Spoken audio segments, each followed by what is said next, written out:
Hello friends, welcome to AK Education. Today we will begin with the moral development theory.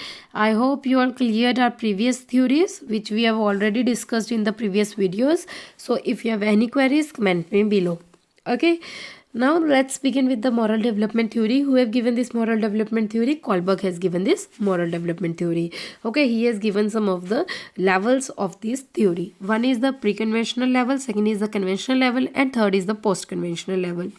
In the pre-conventional level, he told that the morality is the externally controlled. जो morality है बाहर से control की जाती है, जैसे कि obedience and punishment orientation. जैसे कि बच्चे को पनिश करके जो उसको रूल्स सिखाकर उसको कंट्रोल किया जाता है. और इंस्ट्रूमेंटल ओरिएंटेशन का मतलब क्या हुआ, जैसे कि एक बच्चे को कोई टास्क असाइन किया गया एंड उसको बेनिफिट भी बता दिया गया इस चीज़ का कि इसका ये बेनिफिट होएगा, तो if you will complete this task you will get this benefit.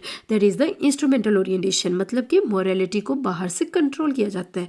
In the conventional level of the moral development उसमें क्या है कि पॉजिटिव ह्यूमन रिलेशनशिप्स को बिल्डअप किया जाता है, जैसे कि good boy and nice girl, law and order. Good boy good girl orientation क्यों दिया जाता है? सो दैट कि living up to social expectations and roles के लिए एक बच्चे को कन्फर्मिटी दी जाती है, एक बच्चे को सिखाया जाता है कि कैसे अपने सोसाइटी में अच्छा बनकर रहना है. You are a very good boy, you are a very good girl. Okay. Law and order, societal order maintaining orientation.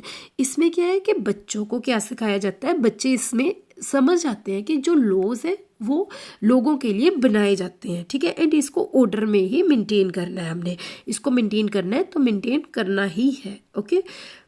Third level is the post conventional level. उसमें क्या बताया? Social contract orientation and universal ethical principle orientation.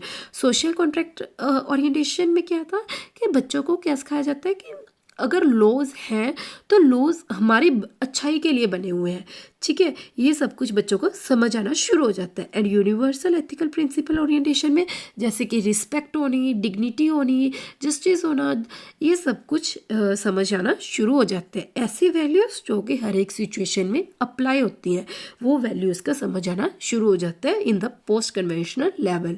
Okay.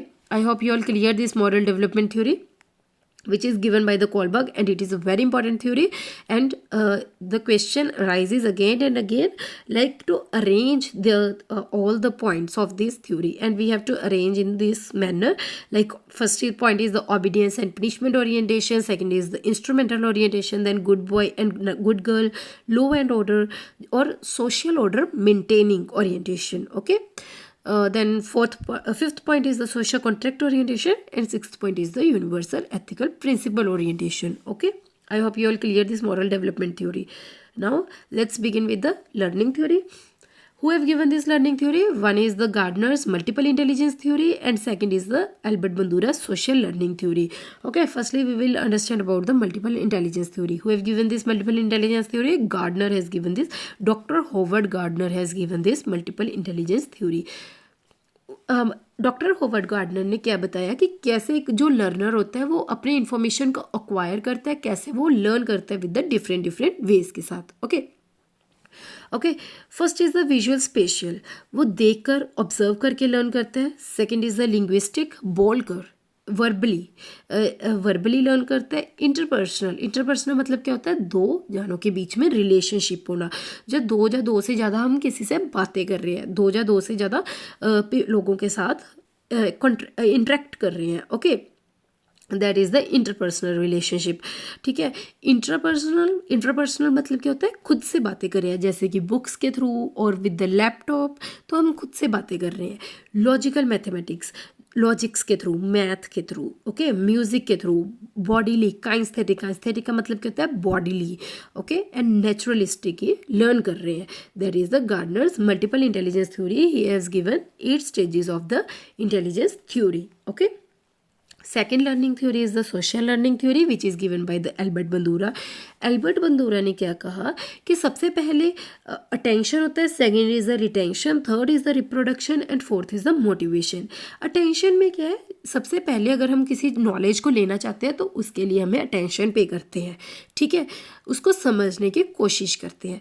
Retention में क्या है, remember करना, फिर वही knowledge को हम रिमेंबर करने की कोशिश करते हैं। ओके, रिप्रोडक्शन, रिप्रोड्यूस कब करते हैं, जहाँ पे उस चीज़ की ज़रूरत होती है, हमारी उस नॉलेज की जहाँ पे ज़रूरत होती है वहाँ पे हम रिप्रोड्यूस करते हैं। एंड मोटिवेशनल रिस्पॉन्स क्या होता है, मोटिवेट कब तक रह सकते हैं, जब तक हमारे पास पर्पस है उस चीज़ को अचीव करने का। Okay, that is the motivational response. ठीक है, I hope you all clear this 3 theories, social learning theory and multiple Gardner's theory and moral development theory. Okay, tomorrow we will understand about the behaviorism theories. Okay, and if you like our video, learners, so please like, share and subscribe our video and comment below for any queries, and press bell icon for the further notifications, and join our Telegram link channel and the link given in the description box. Okay, thank you so much. And in the Telegram channel we will provide all the PDFs of these videos. Okay, so please join our channel, Telegram channel, and link is provided in the description box. Okay, thank you so much, learners.